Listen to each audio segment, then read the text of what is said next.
बिहार के लोगों को आरजेडी और उनके साथी सिर्फ अपना वोट बैंक मानते हैं।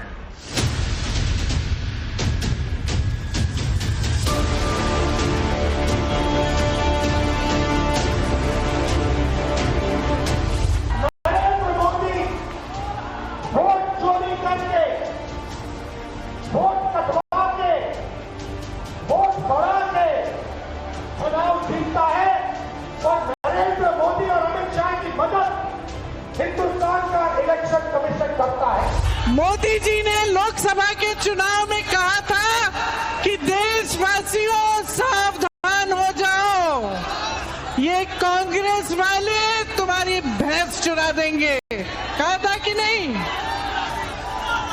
अरे हमें क्या पता था, ये तो वोट चुरा रहे थे।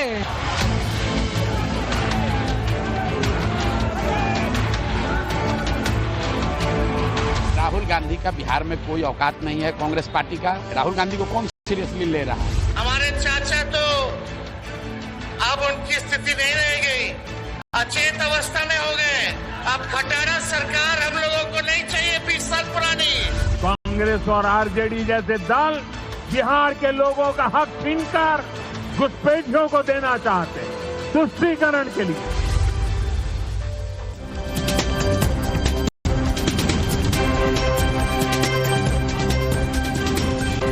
तो ये है बेहद बेहद इंटरेस्टिंग। अब की बार किसका बिहार? नमस्कार, मैं हूं दिनेश गौतम और जैसा आप देख रहे हैं, ये बयानात आप सुन रहे हैं। बिहार में भले ही अभी चुनाव की तारीखों का ऐलान नहीं हुआ है, लेकिन बिहार चुनाव के फुल मोड में जा चुका है। राहुल गांधी, तेजस्वी, प्रियंका वोट अधिकार यात्रा कर रहे हैं, शहर शहर घूम रहे हैं। सनातन पर सवाल उठाने वाले और उत्तर भारतीयों के लिए अपशब्द का इस्तेमाल करने वाले डीएमके नेता स्टालिन बिहार में महागठबंधन के लिए प्रचार कर रहे हैं।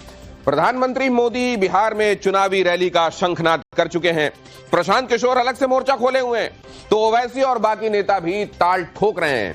वोट चोरी, घुसपैठिया, ऑपरेशन सिंदूर, सीज फायर पर ट्रंप के बयान, इस तरह के कई मुद्दे हैं जो बिहार की सियासत को और गर्म कर रहे हैं। लेकिन बिहार की जनता का, जनता जनार्दन का मूड क्या है? बिहार की जनता किसके पक्ष में हवा बना रही है? आज टाइम्स नाउ नवभारत पर आप देखेंगे। क्या बिहार में मोदी की आंधी चलेगी या फिर अब की बार किसका होगा बिहार? करिश्मा करेंगे तेजस्वी और राहुल गांधी या प्रशांत किशोर बिहार में अब अरविंद केजरीवाल बन जाएंगे? क्या बिहार 2015 के नतीजे दोहराएगा या फिर महाराष्ट्र हरियाणा के तरीके के कुछ चौंकाने वाले नतीजे आएंगे? बिहार में किस तरफ हवा बह रही है? किसके मुद्दे जनता को भा रहे हैं? जनता किसे नकार रही है? सारे सवालों के जवाब आज बहुत जल्दी अगले आधे घंटे के अंदर अंदर आपको मिलने वाले हैं। हमारे सहयोगी जेवीसी ने बिहार की जनता के बीच जाकर जनता की नब्ज टटोलने की कोशिश की है। इस सर्वे के दौरान जनता के सामने वो सारे सवाल रखे गए जिनसे हर कोई जानना चाहता है कि भाई होने क्या वाला है बिहार में। बिहार में अब की बार काबा, तो क्या कहता है बिहार का सबसे सटीक सर्वे? इसे जानने के लिए अगले कम से कम 45 मिनट तक रिमोट को किनारे रख दीजिएगा और हम आपको जो बताने वाले हैं, दावा है, वो एनालिसिस, वो बारीकियां कहीं और आपको देखने को नहीं मिलेंगी। आइए शुरू करें।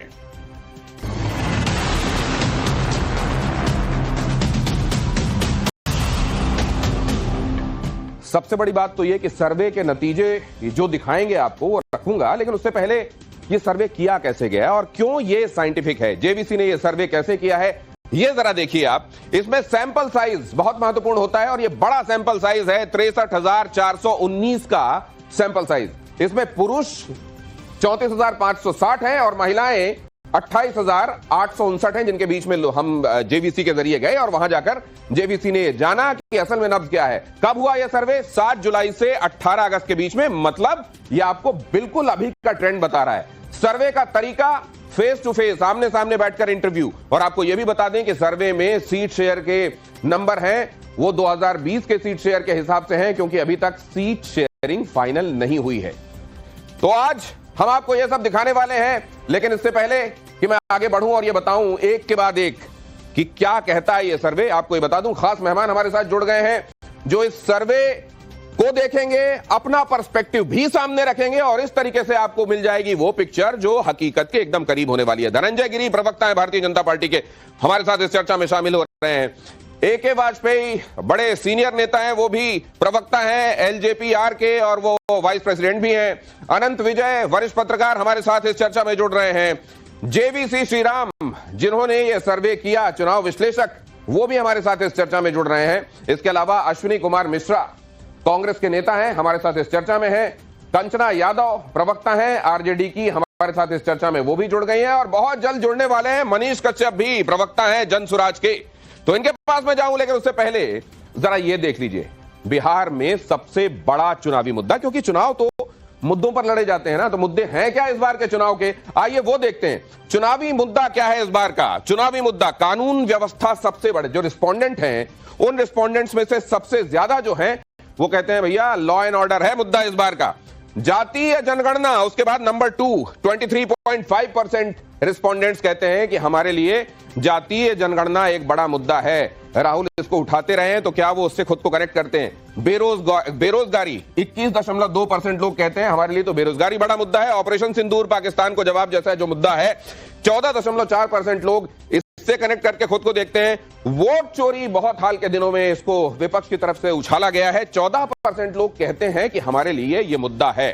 तो बिहार में सबसे बड़ा मुद्दा इसमें स्पष्ट दिखाई दे रहा है। अगर पहले और दूसरे की बात करें आप, तो कानून व्यवस्था का और जातीय जनगणना का मुद्दा ये फर्स्ट एंड सेकंड पर है। अब जरा देखिए, क्या आपको लगता है कि वोट चोरी की जो बात कही जा रही है, हालांकि वोट चोरी के संदर्भ में आपने देखा कि 14% रिस्पोंडेंट ये कहते हैं कि हाँ वोट चोरी जैसा मामला उनको कनेक्ट करता है। लेकिन वोट चोरी, क्या आपको लगता है कि वोट चोरी का दावा सही है? आप जब क्वेश्चन आयर बनाते हैं तो क्वेश्चन आयर में कई सवाल इस तरीके से रखते हैं सर्वे के दौरान कि अगर मान लीजिए कहीं कुछ ऐसा कहा जा रहा है जहां पर दिल की बात छिपाई जा रही है, तो अगले सवाल में वो दिल की बात सतह पर आ जाए। अब यार यहां देखिए, दावा सही है 32% लोग कहते हैं कि ये जो वोट चोरी वाला दावा है सही है। दावा झूठा है 59% लोग ये कहते हैं कि ये जो बातें की जा रही हैं ये इन दावों में दम नहीं है, वोट चोरी जैसा कुछ नहीं है। जहां 7.25 करोड़ वोटर्स की बात हो रही हो, वहां 7.24 करोड़ तक अगर बात पहुंची है तो ये नंबर इतना बड़ा नहीं है जो हट रहा है कि वहां वोट चोरी जैसा कुछ किया गया हो। कह नहीं सकते कहने वाले लोग भी साइजेबल है 9%। ये 9% लोग जो हैं वो कहते हैं कि हम इस बारे में कुछ कह नहीं सकते कि वाकई वोट चोरी जैसा कुछ हो रहा है कि नहीं हो रहा है। अब जरा इससे आगे बढ़िए, JVC के सर्वे में अगली महत्वपूर्ण बात क्या है? बिहार में जातीय जनगणना से किसे फायदा होगा?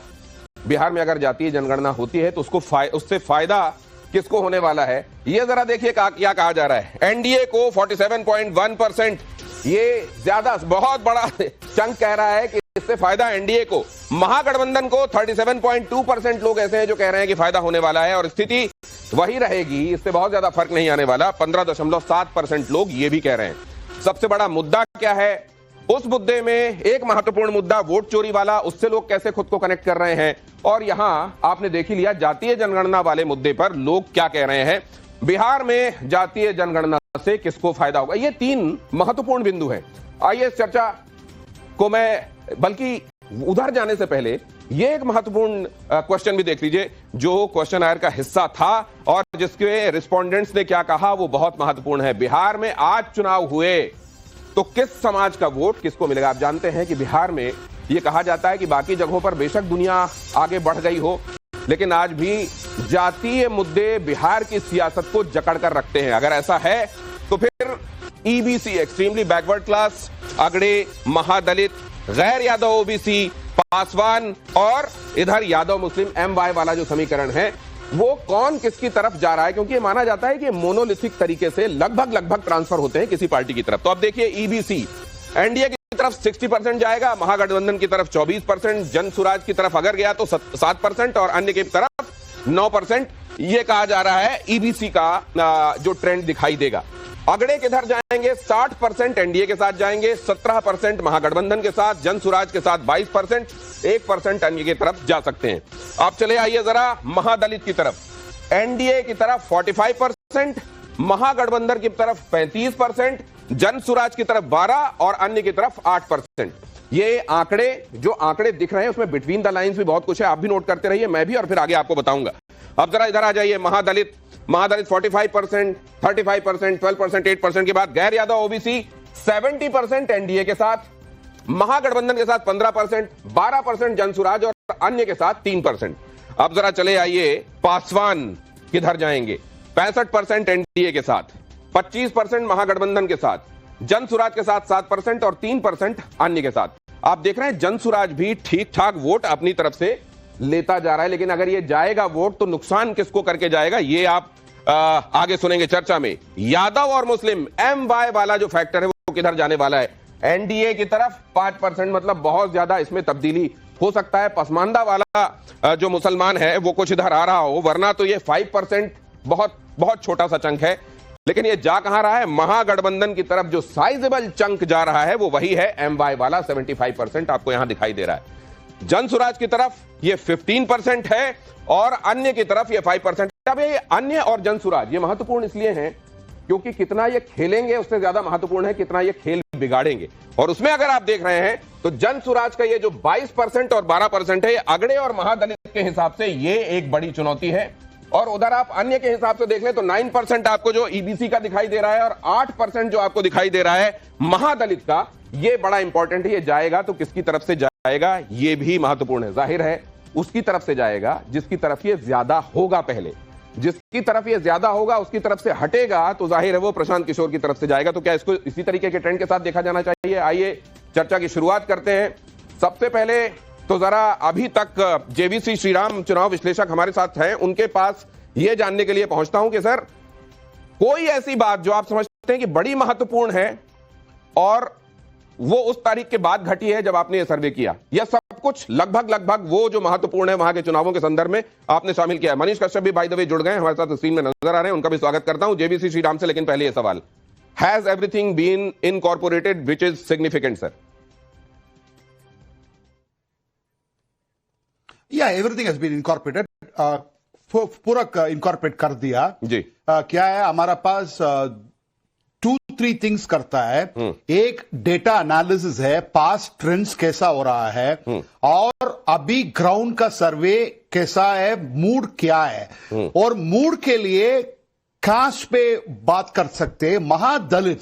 महादलित्स BSP के लिए 2015 तक BSP का बहुत अच्छा वोट शेयर है।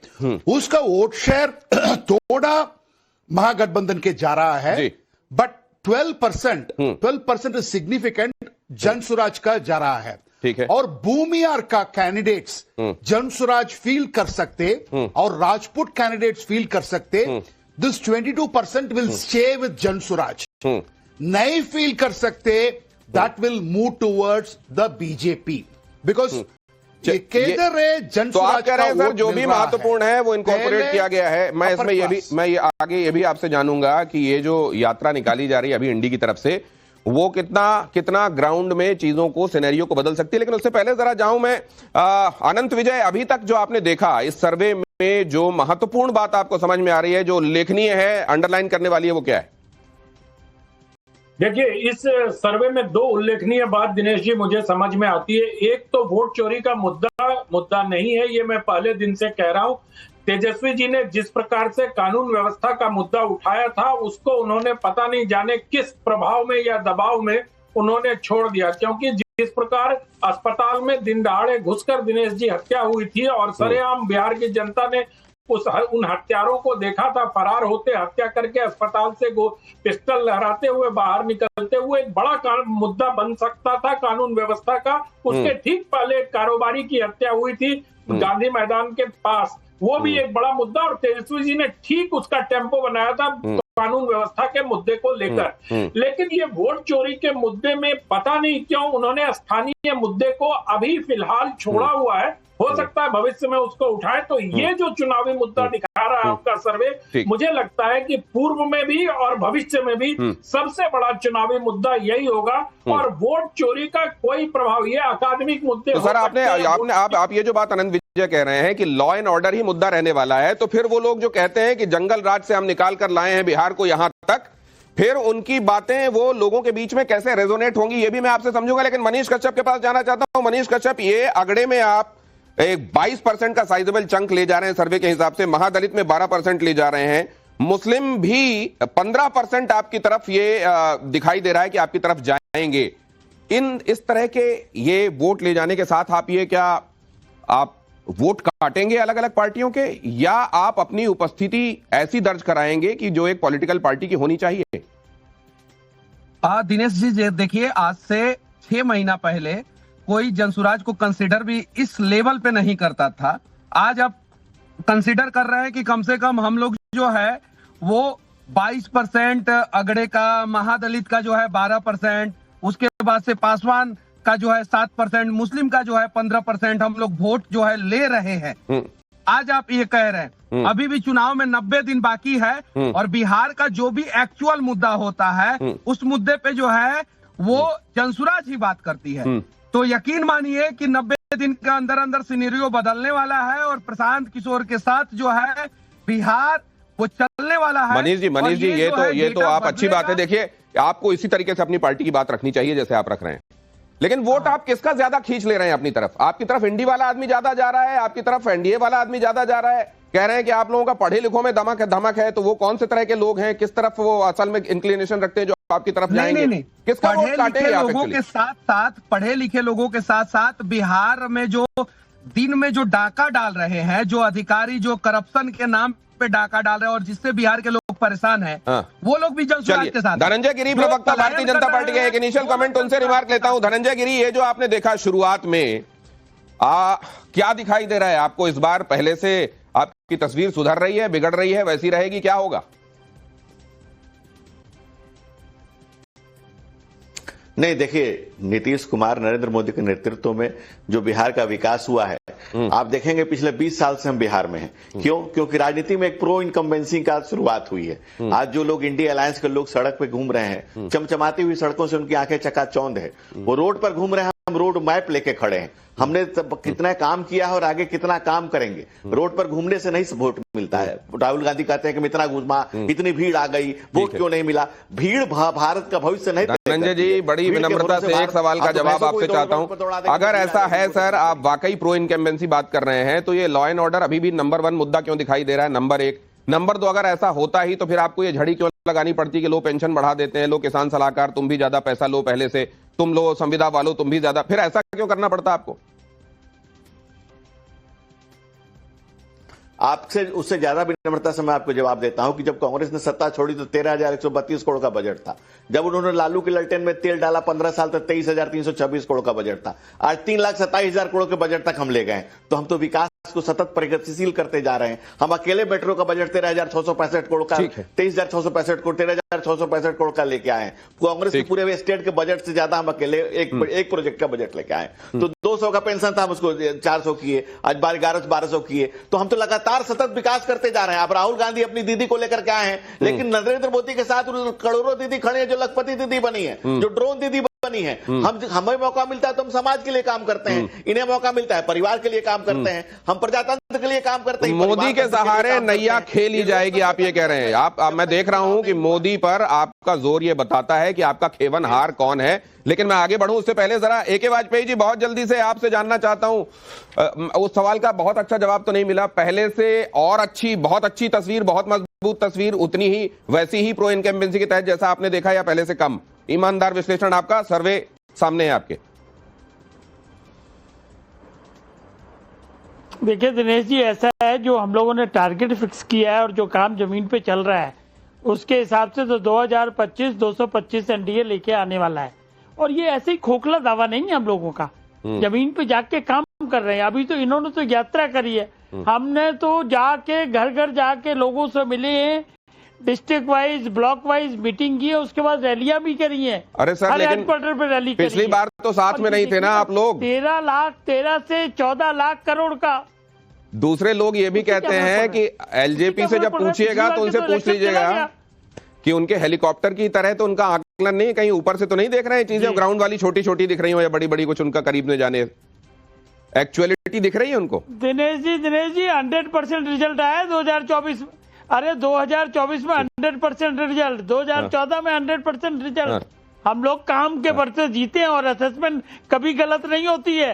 हम लोग तो पार्टी और नेता हमारे जाने जाते हैं कि चीजों को सही मापते हैं, और इसी के हिसाब से हमको ये लग रहा है कि इस बार चलिए 65% वोट कम से कम हम लोग लेने जा रहे हैं। कंचना यादव से भी जरा, कंचना यादव आपने देख लिया सबसे बड़ा मुद्दा क्या है, लोग एक पूरा ब्लॉक किस तरफ वोट करता रहा है, लेकिन जनसुराज के आने के बाद डायनेमिक्स क्या बदल रहे हैं, अदर्स के पास तरफ क्या जा रहा है, आपको क्या दिखाई दे रहा है, अभी तक आपने क्या रीड किया? देखिए, सबसे पहले तो मैं वाजपेयी जी को कहूंगी, कभी से क्या आप श्योर हैं कि आप एनडीए के साथ ही रहेंगे? कहीं ऐसा तो नहीं है कि आप अकेले से लड़े और किसी और के साथ जाएं और जो ट्राइपोलर बनाने की आप कोशिश करें, जिस तरीके से आपके स्क्रीन पर दिखाया जा रहा है। दरअसल हमारा जो सर्वे है ग्राउंड पर, क्योंकि हम सब भी ग्राउंड पर हैं, सर्वे हमारा कहता है कि बिहार में इलेक्शन बाइपोलर है, इंडिया वर्सेस एनडीए, वहां पर ट्राइपोलर का कोई संभावना ही नहीं है। तो ये जबरदस्ती का जो ट्राइपोलर और सर्वे और इस तरीके से दिखाए जाने की कोशिश करिए, मैं इसको आप अपनी बात तो करिए कंचना जी, बहुत जल्दी से। सॉरी, एक सेकंड, मैं रेस्पेक्ट कर रही हूँ जिनका सर्वे है, लेकिन हमारा जो सर्वे कह रहा है वो ये कह रहा है कि बिहार में कहीं और कोई पार्टी एग्जिस्ट ही नहीं करती है, इंडिया वर्सेस एनडीए हो चुका है। तो ये फालतू का बनाने का नैरेटिव कोशिश हो रहा है, इससे कुछ होने जाने वाला नहीं है जी। मतलब आप ये कह रही हैं प्रशांत किशोर वगैरह कहीं कुछ नहीं है, केवल इंडी और इंडी ही है चारों तरफ?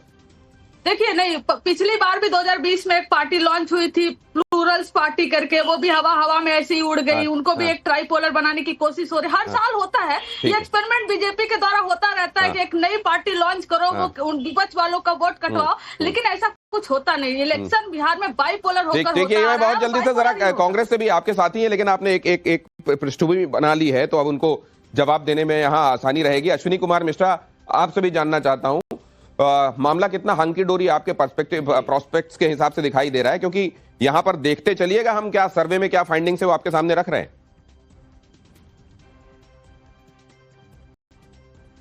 दिनेश भाई, पहले तो जो सैंपल साइज है, हालांकि इसको आप बहुत बड़ा मानते हैं, बट एक्चुअल वोटर के कंपैरिजन में देखें तो हम 2000 पे एक सैंपल साइज है, इतना कम सैंपल साइज है, उससे जनता के मूड का पता लगाना बहुत मुश्किल है। हालांकि उन्होंने सर्वे किया है, मैं उनकी रिस्पेक्ट करता हूं। ठीक है, मुझे सर्वे से डेटा के साथ साथ सर्वे के क्वेश्चन भी थोड़े अजीब से लगे। जैसे आप जनता से पूछ रहे हैं कि जातिगत जनगणना होने से किसका फायदा होगा, इस सवाल का जवाब जनता से आप कैसे एक्सपेक्ट कर सकते हैं? जनता कैसे बताएगी? इसका आप कैसे आकलन करेंगे? रही बात, बार बार प्रशांत किशोर को पोर्ट्रेट करने की कोशिश की जा रही, जैसे हमारी बहन कंचना। अरे नहीं, आपने महत्वपूर्ण बात कही है, ये जेवीसी श्रीराम से पूछ लीजिए, कोई नेता, जेवीसी श्रीराम से जल्दी से पूछ लीजिए। आगे में मिश्रा जी, महत्वपूर्ण बात है आपने जो कही है कि आपने रिस्पोंडेंट से ये क्यों पूछा कि जातीय जनगणना से किसको फायदा होगा? जेवीसी श्रीराम, जल्दी से।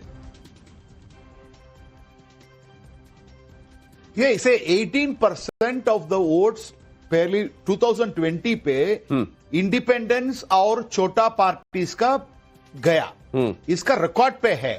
हमारा सैंपल साइज कम है, बट हमारा बजट के लिए सैंपल साइज कर दिया, और हमारा रिसर्च भी है, हमारा ऑडिट भी है। आपके लिए थोड़ा सर्वेस है, 3000 2500 सैंपल साइज के लिए आप अप्रिशिएट करता है कांग्रेस लोग। ओके, आगे बढ़ना पड़ेगा, वरना ये सारे फिगर्स मैं आपके सामने रख नहीं पाऊंगा। कंचना यादव कुछ कहना चाहती है, लेकिन पहले देख लीजिए जरा अब अगला महत्वपूर्ण मसला इस सर्वे का, वो देखिए आरजेडी में अंदरूनी कलह को आप कैसे देखते हैं? आरजेडी में अंदरूनी कलह, हालांकि इसमें कंचना कह सकती है कि मान के आप कैसे चल रहे हैं कि अंदरूनी कलह है, लेकिन इसके लिए देख लिया जाना चाहिए कि दोनों भाइयों की तरफ से क्या स्टेटमेंट। परिवार का मामला है 45%, लालू परिवार में लड़ाई है 34.7%, नाटक है और मार्केटिंग की रणनीति है 10.3%। ये भी कहते हैं कि ये सब जानबूझकर किया जाता है, थोड़ा कंफ्यूजन फैलाना भी बहुत जरूरी होता है, फिर रायता ना फैले तो फिर स्वाद नहीं आता। प्रशांत किशोर के बारे में आपकी क्या राय है, ये भी हमने पूछा कि आप उनकी हैसियत को इन चुनावों में कैसे, किंग मेकर है 12.4% लोग कहते हैं, खेल बिगाड़ेंगे 32.2%, 7% लोग कहते हैं। ये असल में अगले चुनावों के लिए अपनी जमीन तैयार कर रहे हैं, सबसे बड़ा साइजेबल चंक है, यही मानता है कि 43.2% कहते हैं कि इस चुनाव में तो नहीं, लेकिन यहां से उनकी जमीन बननी तैयार हो जाएगी। 2025 में सरकार बनाएंगे 11.6%, मतलब अगर आप इसको जोड़ दीजिए 12.4% और 11.6%, तो ये सीधे सीधे आप इसमें 10 का इजाफा कर लीजिए, तो ये 22% के आसपास, 23% के आसपास लोग कह रहे हैं ये किंग मेकर या सरकार बनाने वाली भूमिका में, लेकिन सबसे ज्यादा लोग अगले चुनाव की तैयारी के तौर पर। अब जरा देख लीजिए बिहार के लोग नीतीश कुमार के बारे में क्या सोचते हैं। शानदार कार्यकाल, लेकिन अब थके हुए हैं 31%, स्वस्थ रहने तक मुख्यमंत्री बने रहेंगे 19%, उनके जैसा कोई कद्दावर नेता नहीं है 12%, युवाओं को सत्ता सौंपने का समय आ गया 24%, कोई टिप्पणी नहीं करने वाले लोग 14%, तो सबसे ज्यादा जो 31% हैं उनका कहना है शानदार कार्यकाल, लेकिन अब थके हुए हैं। युवाओं को सत्ता सौंपने का समय आ गया, अगर उसको भी जोड़ लीजिए आप तो 24% इसमें ये सीधे सीधे 55% के आसपास हो जाता है। मतलब रहे तो नीतीश कुमार शानदार रहे हैं, लेकिन अब थकान आने लगी है, फटीग आने लगी है, किसी और को मौका। अब अगला देखिए जरा, ये जेबीसी का सर्वे, सवाल कि बिहार में मुख्यमंत्री पद का पसंदीदा चेहरा कौन है, पसंदीदा चेहरा। अब जरा देखिए पहले की रीडिंग, यहां कोई विरोधाभास मिलता है या उसी के सपोर्ट में यहां पर फाइंडिंग है। देखिए जरा, तेजस्वी यादव कह रहे हैं, रिस्पोंडेंट्स में से जो मानते हैं कि तेजस्वी यादव होना चाहिए, सबसे अच्छा मुख्यमंत्री चेहरा वही है, सबसे बड़ा नंबर यही 30% लोग कह रहे हैं कि ये तेजस्वी यादव ही होना चाहिए सीएम के तौर पर, तो उन्हीं का चेहरा ठीक लग रहा है। नीतीश कुमार शानदार कार्यकाल रहा है, लेकिन अब 23% के साथ दूसरे नंबर पर वो संतोष कर रहे हैं। यहां प्रशांत किशोर कहने वाले 14% है, चिराग पासवान और सम्राट चौधरी कहने वाले 9% है। बीजेपी से कोई चेहरा होना चाहिए 5% लोग कहते हैं, महागठबंधन से कोई चेहरा होना चाहिए 10% लोग कहते हैं। तो ये जो है, ये क्या चिंता का विषय है 23% भारतीय जनता पार्टी और जेडीयू के लिए। क्या ये तेजस्वी यादव वाला 30% जो है कंचना यादव और मिश्रा जी को, अश्विनी मिश्रा जी को, क्या ये एक तरीके का बूस्ट देता है कि चेहरे के सहारे जो नैया खे जाने की एक तैयारी होती है, क्या वो यहां महत्वपूर्ण है? ये आपने जो देखा, इसमें कई चीजें, क्या अंदरूनी कलह चल रही है, क्या अंदरूनी कलह ड्रामे का हिस्सा है, क्या जेडीयू वाकई अभी तक नीतीश के चेहरे के सहारे चली लेकिन नीतीश अब थकने लगे हैं क्या, और क्या सीएम के तौर पर जो चेहरा है वो खेवनहार बन सकता है क्या? आरजेडी और कांग्रेस के लिए ये खुशखबरी है क्या? जरा ये समझता हूं। पहले जरा धनंजय जी की टिप्पणी लूं इसमें। धनंजय जी, क्या है फाइंडिंग आपकी? देखिए, चेहरे की नहीं, चरित्र की राजनीति की है।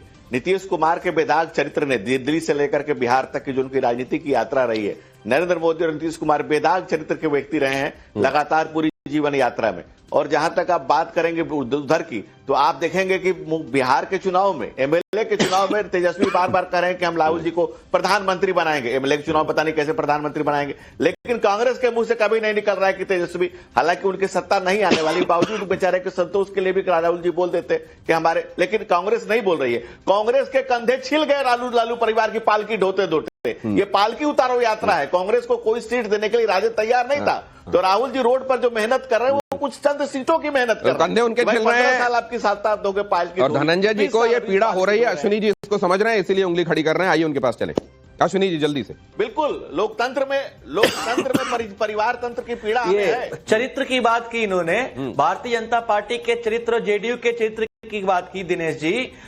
इनके जो उप मुख्यमंत्री हैं भारतीय जनता पार्टी के, सम्राट चौधरी, वो चिल्ला चिल्ला कर कहते थे कि नीतीश कुमार ने शराबबंदी के टाइम पे 10,000 करोड़ का घोटाला किया और आज वो उनकी सरकार में साथ में मुख्यमंत्री हैं। तो प्लीज आप चरित्र की बात मत करिए। भारतीय जनता पार्टी और जेडीयू का चरित्र जनता ने देखा है, आपका लॉ एंड ऑर्डर, आपका करप्शन क्या क्या हुआ है, और जनता उसको मुंहतोड़ जवाब देने वाली है, चाहे सर्वे के आंकड़े कुछ भी कहें। यहाँ पॉपुलरिटी 33% नहीं होकर, अरे तो जनता अगर किसी चेहरे को देखती है और वो कहती है कि सीएम के तौर पर ये चेहरा हमको अच्छा लग रहा है, तो उसमें चरित्र भी शामिल होता है उसके दिमाग में, या चेहरा चेहरा देख के कह देती है? कंचना यादव जी, मैं तो धनंजय गिरी जी को रिप्लाई देना चाह रही थी। सीएम चेहरे का ये कह रहे थे ऐलान नहीं कर रहे हैं, तेजस्वी जी का नाम नहीं ले रहे हैं। तो धनंजय गिरी जी आप यह बता दीजिए, कांग्रेस ने यह नहीं कहा ये हमारे चेहरा मतलब होंगे, तो यह कब कहा कि ये हमारे चेहरा नहीं होंगे? आप कोई भी बयान दिखा दीजिए जिसमें कांग्रेस ने यह बोला हो कि तेजस्वी जी हमारे चेहरा नहीं होंगे कोटेड। तो इसलिए ना, अरे होंगे कोटेड क्यों नहीं है? जनता जब सीधे सीधे किसी चेहरे को सबसे ज्यादा पसंद कर रही तो होंगे कोटेड क्यों नहीं है? कंचना जी, इसी पर संतोष करिए बहन, इसी पर संतोष करिए, इसी पर संतोष करिए, इसलिए मैं सोची दूसरा सुनिए लालू जी का। नहीं, लेकिन 14%, ये जो 14% मनीष कश्यप 14%, ये काफी अच्छा है टू बिगिन विद, या 14% अंडर एस्टिमेशन है? नहीं, ये परसेंटेज जो है धीरे धीरे आप लोग भी देखेंगे कि ये ग्राफ बढ़ेगा। हम ग्राफ पे कोई सवाल नहीं खड़ा कर रहे हैं, क्योंकि जो भी सर्वे करता है वो बहुत शिद्दत के साथ करता है। आप हमें इस लायक समझे, यहां तक समझे, इसके लिए आपको धन्यवाद। लेकिन 90 दिन बचा हुआ है, 90 दिन का अंदर देखिएगा कि कैसे हमारा ग्राफ बढ़ता है। 71,000 करोड़ का घोटाला हुआ था। जब 30,000 करोड़ रुपया बिहार का बजट था तो उस समय 951 करोड़ का घोटाला हुआ था, चारा घोटाला के रूप में। अभी जो है, मैं मनीष कश्यप आपसे एक बात पूछूं, एक बहुत छोटी सी बात और बहुत छोटा सा जवाब आपका चाहूंगा।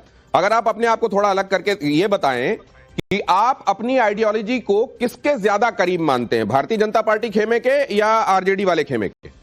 हम अपने आइडियोलॉजी को बिहार का करीबी मानते हैं, क्योंकि भारतीय जनता पार्टी जो है अनंत विजय के पास चलता हूं। आपने जो कहा बहुत सारी चीजें यहाँ फिगर के तौर पर सामने हैं, बहुत सारी चीजें जलेबी हैं, गोल गोल हैं, और फिगर्स के बारे में कहा जाता है ये there are times when they skirt more than they reveal, ये फिगर्स ऐसे होते हैं। तो क्या छिप रहा है, क्या सामने आ रहा है अनंत विजय? देखिए, बहुत कुछ इसमें संकेत ठीक मिल रहे हैं। मुझे लगता है अभी छिपने छिपाने वाली स्थिति नहीं है, लेकिन अभी आपके चैनल पर चरित्र की बात की गई और राजनीतिक दलों का कोई चरित्र नहीं होता दिनेश जी। मुझे याद पड़ता लालू यादव की जिस कांग्रेस विरोध की उपज थे, उसी कांग्रेस के साथ आज उनके सुपुत्र राजनीति कर रहे हैं। जिस कांग्रेस पार्टी के युवराज ने लालू यादव। अनंत विजय सर, आपकी आवाज को हमको दुरुस्त करना पड़ेगा, कुछ कट कट के आ रही है सर, इसको मैं ठीक करता हूं। और जरा ये एके वाजपेयी जी से एक बहुत क्विक कमेंट लेता हूं। एके वाजपेयी जी, ये जो अभी की रीडिंग आप देख रहे हैं, ये जो परिवार के अंदर कहा जा रहा है कि इस समय चीजें ठीक नहीं चल रही हैं, ये जो जेडीयू का चेहरा, अब जो मेन चेहरा है वो थका हुआ लोगों को नजर आने लगा, इस पर जल्दी से आपका कमेंट चाहता हूं। नहीं, कोई जेडीयू का चेहरा थका हुआ नहीं है। मुख्यमंत्री आज भी दिल्ली आए हैं और आप अक्सर देखते हैं बाकायदा पॉलिसी डिसीजन लेके अनाउंसमेंट कर रहे हैं और बिहार की जनता को रिलीफ पे दिए जा रहे हैं, ऐसा कुछ नहीं है। लेकिन हाँ, जहां तक युवाओं का अगर कंपटीशन होगा तो तेजस्वी यादव हो जाए या ये अपने जो दूसरे जन स्वराज वाले हैं वो हो जाए, तो उसमें चिराग अव्वल है नंबर पे हर चीज में। प्रशांत किशोर का आपको नाम भी याद नहीं है, आप ऐसे कह देते हैं जन स्वराज वाले, जानबूझ के कह रहे हैं क्या आप ऐसा? किसी ने नहीं, हम भूल गए थे, ऐसा अच्छा, नहीं है। नहीं तो नहीं, यही तो नीतीश कुमार के बारे में लोग कहते हैं कि कई बार भूल जाते हैं। की नीति सामने आई है। नहीं, विजन डॉक्यूमेंट जो है वो सबसे पहले युवाओं में चिराग पासवान जी ने रखा है, तो ये तो ध्यान देना। अच्छा, ये बताइए, बिहार में मुख्यमंत्री के चेहरे के तौर पर जब पसंद की बात की जा रही है सर, ये 9% लोग हैं जो कह रहे हैं चिराग पासवान, और उतने ही परसेंट लोग सम्राट चौधरी के लिए भी कह रहे हैं कि हमको पसंद है। लेकिन ये 30, 23 और 14 से बहुत कम है, तेजस्वी, नीतीश और प्रशांत से। देखिए ये परसेंटेज, लेकिन अभी देखिए ना, अभी ये ग्राफ आगे बढ़ता जाएगा। हाँ, ग्राफ आगे बढ़ता जाएगा और नीतीश जी पूरी तरह स्वस्थ हैं और सीएम दिल्ली आए हुए हैं। ये दोनों तरह की चीजें जो आप कह रहे हैं सर, ये आपसे भी हम उसी तरीके का सवाल कर रहे हैं कि अगर आप कुछ छिपा रहे हैं तो अगले सवाल में दिल्ली की बात सामने आ जाए, इसलिए भी हम कह रहे हैं। लेकिन आगे बहुत महत्वपूर्ण कुछ, आगे तो आपको ये सीटों, वोट शेयर के हिसाब से बहुत कुछ दिखने वाला है, उसकी तरफ जाऊं उससे पहले जरा ये मैं मनीष कश्यप आपसे समझ लूं कि आप इस बार अपनी जमीन तैयार कर रहे हैं, आपके लिए रनवे तैयार हो रहा है जहां आपका विमान अगले कुछ चुनावों में आगे टेक ऑफ करेगा। देखिए, हम लोग अपने लिए रनवे या जमीन तैयार नहीं कर रहे हैं, हम लोग बिहार के लिए जमीन तैयार कर रहे हैं। मतलब आप किंग मेकर बनिएगा, किंग मेकर, चाबी रखिएगा अपने पास। नहीं, वैसा काम हम लोग करेंगे भी नहीं। जितने भी प्रवक्ता हैं ये लोग कह रहे हैं ना, आरजेडी वाली हमारी बहन जो है कंचना यादव कह रही है कि इनकी लड़ाई जो है बीजेपी से, और बीजेपी वाले कह रहे हैं लड़ाई आरजेडी से, जबकि हमारी लड़ाई जो है जनसुराज की लड़ाई बिहार में करप्ट सिस्टम से है, लॉ एंड ऑर्डर सही करने के लिए है, बिहार के लोगों को बिहार में रोजगार दिलाने के लिए है। हम लोग ये लड़ाई लड़ रहे हैं और ये लोग आपस में लड़ाई लड़ रहे हैं, आरजेडी वाले बीजेपी। लेकिन एक महत्वपूर्ण बात आपको भी देखकर आनंद आएगा, अब अगर एनडीए की सरकार बनती है तो चेहरा कौन होना चाहिए? अगर आरजेडी उतने नंबर ले आया जितने चाहिए, तो फिर क्या उसके यहां से चेहरा कौन होगा जो जनता देखना चाहती है?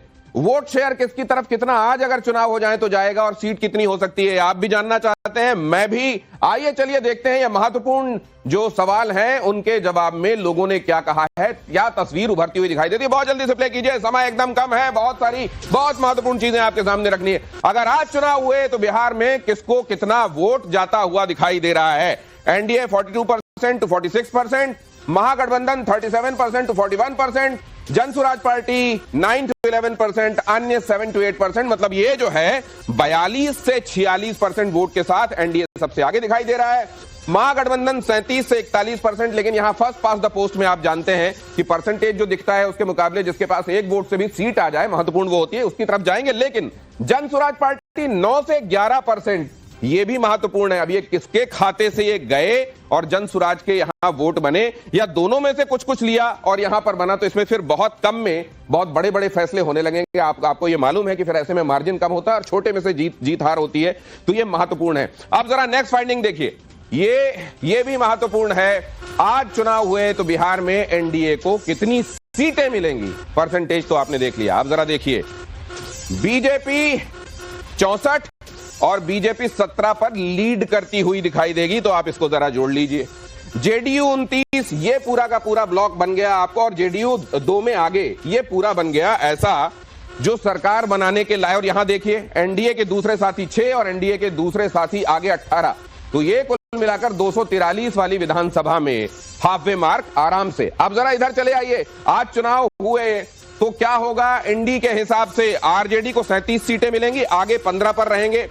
कांग्रेस को 8 सीटें मिलेंगी, 2 सीटें ऐसी रहेंगी जहां पर एक्चुअली सीधे सीधे कहना कि जीत ही जाएंगे ये कहना मुहाल है, लेकिन लीड कर रहे होंगे वहां पर भी। सीपीआई-एमएल के लिए यह आंकड़ा 7 का होगा, लेकिन लीड करने वाला आंकड़ा 2 का होगा। महागठबंधन के दूसरे साथी 1 पर निश्चित रूप से जीतते दिख रहे हैं, लेकिन 3 सीटें ऐसी भी हैं जहां वो लीड करेंगे। तो ये निश्चित रूप से आप ये देख रहे हैं कि ये आंकड़ा वैसा नहीं बैठ रहा है कि आप जो जुटा रहे हैं उससे आप विधानसभा में उस पोजीशन पे बैठ जाएं जहां आप ट्रेजरी बेंच में हो। तो फिर क्या होगा, अब जरा ये भी देख लीजिए। आज चुनाव हुए तो बिहार में इन पार्टियों को कितनी सीटें, एआईएमआईएम, बाकी सीटें भी तो देख लीजिए, बाकी जो वहां खिलाड़ी हैं। एआईएमआईएम को 3 दिखाई दे रही है, पहले के मुकाबले आप देख रहे हैं कि उसके प्रोस्पेक्ट कमजोर हो रहे हैं। जनसुराज पार्टी 2 ले जा रही है। अब ये कितना कश्यप भाई के गले उतरता है ये उनसे पूछ लेंगे हम।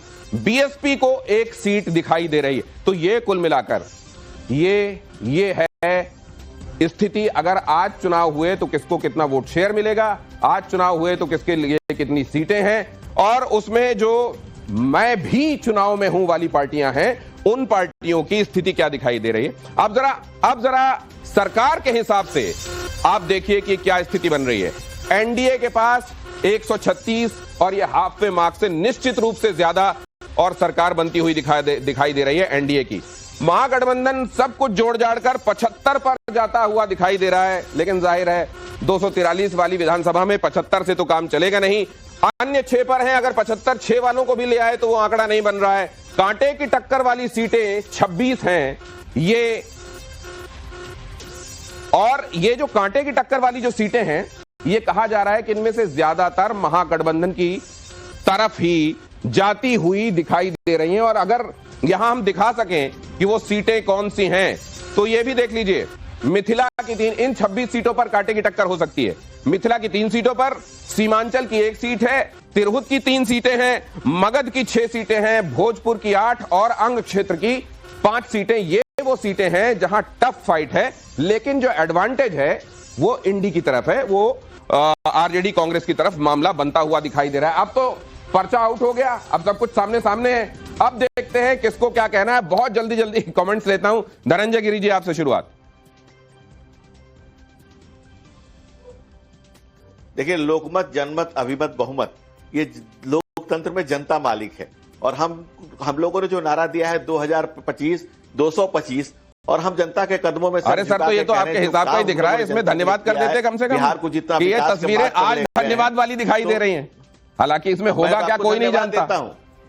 नहीं, मैं आपको धन्यवाद रिस्पोंडेंट्स को ना, मुझे धन्यवाद देता हूं, मुझे नहीं सर, आपको आगे मिठाई रिस्पोंडेंट्स जिन्होंने इस सैंपल साइज में आपके हक से बात कही है। अब जरा AK वाजपेयी जी का, AK वाजपेयी जी आपका नजरिया, ये सीट वोट शेयर। धन्यवाद तो जनता को बनता है। देखिए, जो हम लोग महसूस कर रहे हैं ग्राउंड से, उसी तरफ इशारा हो रहा है। ये हम लोगों ने ये तय किया कि 2025 में 225 लाने की कवायद की जाएगी। तो अभी का ये रिजल्ट है, अब जब तक चुनाव आएंगे तो बहुत बढ़ेगा। और देखिए, उसके पीछे कारण है, किससे कंपटीशन हो रहा है।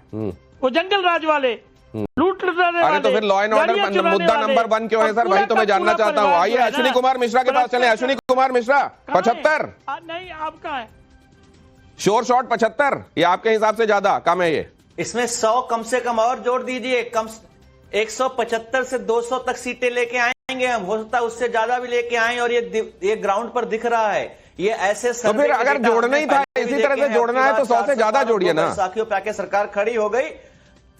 अरे 200 तक पहुंचा देते, अब जब ऐसे ही जोड़ना है तो जोड़ दीजिए। क्या 175 सीटें लेके आएंगी, इसमें जो आप कम से कम 175 सीटें लेके आएंगी, कम से कम आपने 100 की बात कही है, कंचना यादव कुछ रियलिस्टिक होकर बात करेंगी या असल में इनकी 100 ही रियलिस्टिक है जोड़ा जाना? कंचना यादव नहीं, मैं रियलिस्टिक बता देती हूँ। 2020 में चुनाव हुआ था और आपके चैनल ने और बहुत सारे चैनल ने दिखाया था कि महागठबंधन 40 सीट भी नहीं जीत रही है बिहार में। ये प्री पोल और पोस्ट पोल दोनों था और हमने जीता 110। तो हम इस पर बिलीव नहीं करते। एक तरफ से आप 4 मुद्दे बता रहे हो जो टोटली अगेंस्ट जाता है एनडीए सरकार के, चाहे वो महाजंगल राज हो, चाहे वो जातिगत जनगणना हो, चाहे वो बेरोजगारी मुद्दा हो, चाहे वो डेवलपमेंट हो, कुछ भी हो, सब कुछ उनके अगेंस्ट है। इससे इनकार कोई नहीं कर रहा है कंचना जी। देखिए बहुत सारी चीजें ऐसी हैं, आखिरी एक दिन में भी चुनाव पलटता है। मैं उसकी बात नहीं कर, मैं दूसरी बात कर रहा हूं। आज आपके लिए आप जो ये 100 सीटों का इजाफा करने वाली बात जो हो रही है, कौन सी वो बात है जिसके बूते पर आप कह रहे हैं कि 100 सीटें और जोड़ दीजिए, 75 175 कर दीजिए? जी आप हाँ, आप ही कंचना जी। नहीं, मैं यही कह रही हूँ ना, आपका पिछला वाला सर्वे 2020 में हमें 40 से कम रखा था, हमने जीता 110। अच्छा। तो कैसे हमारा बढ़ा था? वही मैं कह रही हूँ। जेबीसी श्रीराम कुछ ऐड करना चाह रहे हैं जी, आइए प्लीज। यही है, मैं आपको बता रही हूँ, यही है। हाँ कहिए जेबीसी श्रीराम क्या कहना चाह रहे हैं प्लीज जल्दी से सर। तकनीक जो है डाइवर्ट करने का यही है, क्योंकि कोई 2020 पे एग्जिट पोल का 2 घंटे पहले मैं बोल दिया एनडीए गवर्नमेंट फॉर्म कर सकते और Congress party will pull the Mahagठबंधन down and RJD and BJP will fight for the number 1 position। Tweet है, हमारा पास स्क्रीनशॉट है, टाइम स्टैंप है, मैं आपका दे सकते। नहीं, आपने ये बात कही कि हम सिर्फ सर्वे नहीं, हमारा रिसर्च भी, ये बात आपने जोड़ी थी। लेकिन जब लोग रिस्पॉन्ड करेंगे सर, वहां तो अपनी रिसर्च नहीं लगा सकते ना, वहां तो जो कहा है वही एज इट इज लाना पड़ेगा। अनंत विजय आपकी रीडिंग? मुझे लगता है कि अभी टिकट बंटवारा नहीं हुआ है दिनेश जी, तो जो कमोबेश दिखाई दे रहा है संकेत वो ठीक ही दिखाई दे रहा है, मुद्दे भी ठीक दिखाई दे रहे हैं। मैं बस इतना कहना चाहता हूं कि प्रशांत किशोर और एलजेपी आर को अगर जोड़ देंगे तो वो भी 23% बन जाता है। तो क्या ऐसी कोई संभावना चुनाव के नजदीक आने पर बनती है, ये देखना बहुत दिलचस्प होगा, क्योंकि जो आंकड़े दिखा रहे हैं ना वो ठीक ही लगभग ठीक दिखा रहे हैं। क्योंकि अगर आप 75, 26 और 6 भी जोड़ लेते हैं तो भी ये बहुमत के आंकड़े से थोड़ा पिछड़ जाते हैं। तो मुझे लगता है कि सरकार बनेगी नहीं बनेगी ये तो मतपेटी खुलने के बाद पता चलेगा। मैं 2 बातें बहुत जल्दी से, क्योंकि वक्त एकदम नहीं है, आधे मिनट में खत्म करना है, लेकिन ये सर्वे की इंपॉर्टेंट बात थी। मैं आपको बता दूं, चुनाव में अगर एनडीए की जीत होती है तो मुख्यमंत्री कौन होना चाहिए? ये जिसकी ज्यादा सीटें हो उसका सीएम होना चाहिए। 44% लोग कह रहे हैं, नीतीश कुमार 25% लोग कह रहे हैं, बीजेपी का सीएम हो 20%, चिराग पासवान हो 10% लोग कह रहे हैं। ये भी एक महत्वपूर्ण फाइंडिंग है। और अगर महागठबंधन की जीत हो तो बिहार का मुख्यमंत्री कौन होना चाहिए? इसमें सबसे ज्यादा लोग 45.9% लोग कह रहे हैं तेजस्वी यादव को होना चाहिए। गठबंधन से सहयोगी तय कर लें आपस में बात करके, 36.9% लोग कह रहे हैं। लालू परिवार से बाहर का सीएम हो, ये 17.2% लोग कह रहे हैं। Kanchana Yadav quick comment. देखिए, तेजस्वी जी ही महागठबंधन का चेहरा थे 2020 में, मुख्यमंत्री का चेहरा थे। 2025 में भी वही है, उसमें कोई दो राय तो है नहीं। तेजस्वी जी ही सबसे बड़ी आवाज है, अभी संघर्ष कर रहे हैं 2020 से अभी तक 2024 के इलेक्शन में, तो इसमें दो राय है ही नहीं। तो तेजस्वी जी ही चेहरा, तेजस्वी जी ही मुख्यमंत्री बनेंगे। तो आज ये लोगों का ओपिनियन जानकर, रिस्पोंडेंट्स का मूड पढ़कर हमने आपके सामने रखा कि अभी चुनाव होते हैं तो क्या दिखाई देता है। लेकिन अभी ये यात्रा चल रही है एनडीए गठबंधन के नेताओं की, आपको ध्यान में रखना है और ये भी देखना है कि अभी बहुत वक्त बचा हुआ है और यहां तो 1 दिन 2 दिन हफ्ते भर में चीजें बदलती हैं, तो बहुत सारी चीजें आने वाले दिनों में बदल सकती हैं। लेकिन आज एडवांटेज निश्चित रूप से एनडीए को दिखाई दे रहा है। आज की इस खास पेशकश में इतना ही, लेकिन आगे खबरें जारी हैं, कहीं जाइएगा मत।